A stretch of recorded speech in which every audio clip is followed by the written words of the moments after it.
Dual personality, दोहरी शख्सियत, हम इंसानों की एक खसूसियत। हम में से हर कोई सिर्फ एक ही पर्सनैलिटी नहीं रखता। हर फर्द की दो शख्सियात होती हैं, एक वो जो नज़र आती है, जो हकीकत हो भी सकती है और नहीं भी, और दूसरी वो शख्सियत जो दिखाई नहीं देती मगर दरअसल वो ही इंसान का असल चेहरा होता है। यानी एक चेहरा दिखावा होता है जो दुनिया के लिए होता है, और एक हकीकत होता है जो सिर्फ हमारी अपनी ज़ात के लिए होता है।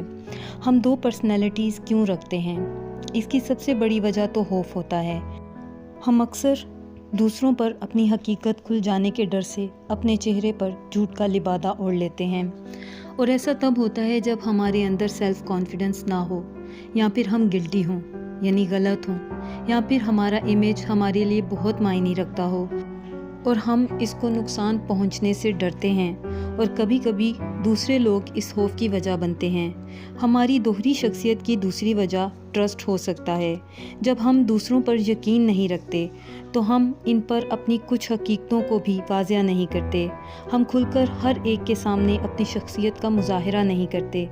तीसरी वजह मुफाद होता है, कोई लालच होता है। हम अक्सर अपना काम निकलवाने के लिए अपने आप को सामने वाले के मेयार के मुताबिक ज़ाहिर करने लगते हैं ताकि हम अपने मकसद में कामयाब हो सकें। वजह कुछ भी हो, मगर दोहरी शख्सियत वाले लोगों के साथ डील करना बहुत मुश्किल होता है। बात सारी यकीन की है। कभी सामने वाला हम पर यकीन नहीं कर रहा होता, और कभी हम दूसरों पर यकीन नहीं करते, और यकीन ही के हसूल के लिए हम दिखावे का इस्तेमाल करते हैं। इस मुश्किल से बाहर आने के लिए हमें सबसे पहले दूसरों के लिए बेज़रर होना पड़ेगा ताकि लोग आसानी से हम पर ट्रस्ट कर सकें। लेकिन खुद किसी के ज़ाहिर पर यकीन करने से पहले थोड़ा सा ऑब्ज़र्व या मुशाहिदा करना चाहिए। जो यकीन के काबिल हों उन्हीं पर यकीन करना चाहिए।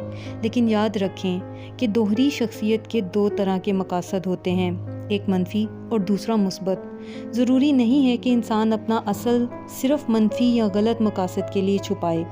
कभी कभी हमारी अटेंशन सही होती है, जैसे अगर कोई हमें दुखी देखकर तकलीफ़ में आता हो तो हम अक्सर उनके सामने मुस्कुराने लगते हैं, और कभी दूसरों को हौसला देने के लिए हम लाख टूट जाएं मगर अपने आप को बहुत मजबूत जाहिर करते हैं। इसलिए दोहरी शख्सियत अगर सही मकसद के लिए हो तो ये बुरी बात नहीं है। लेकिन अगर शख्सियत शीशे की तरह साफ़ और शफाफ हो, जैसे हम अंदर से हों वैसे ही बाहर, तो हम अपने वजूद को बहुत बड़े बोझ से आज़ाद कर सकते हैं। बेखौफ पुरयकीन ज़िंदगी जी सकते हैं। ज़रा सोचिए।